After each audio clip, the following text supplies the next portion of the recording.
ধরে দুই বাচ্চা আব্দুর রহমানকে বলে আবু জেহেল কই চাচা। যখন হাজার হাজার সৈনিক নিয়ে আবু জেহেল সামনের দিকে এগিয়ে আসছে, মাত্র 313 জন সাহাবী নিয়ে, তার মধ্যে দুটো বাচ্চা রয়েছে।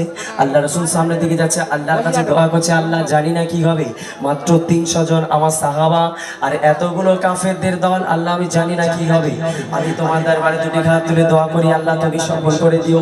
যখন আল্লাহ রাসূল বিসমিল্লাহ বলে দুটো হাতে বাড়ি নিয়ে যখন কাফেরদের দিকে ছুঁড়ে মারে, ওই বিসমিল্লাহর রসুলে আল্লাহ পাক সকল কাফেরদের চোখে ওই বালিকা পৌঁছে দেয়। তারপর মূল্যবান কথায় কবি কি লিখছে শোনো। আবু জেহেলের খোঁজে বজর বাজে ধরে দুই বাচ্চা আব্দুর রহমানকে বলে আবু জেহেল কই চাচা।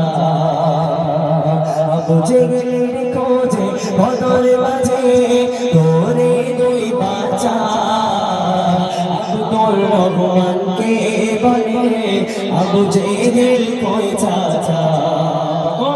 আব্দুর রহমান ইশারাতে বলে, আব্দুর রহমান ইশারাতে কয়, ওই আসিছে ঘোড়াতে বসা 313 সাহাবা ময়দানে কুফার ভরা 313 সাহাবা ময়দানে কুফার ভরা।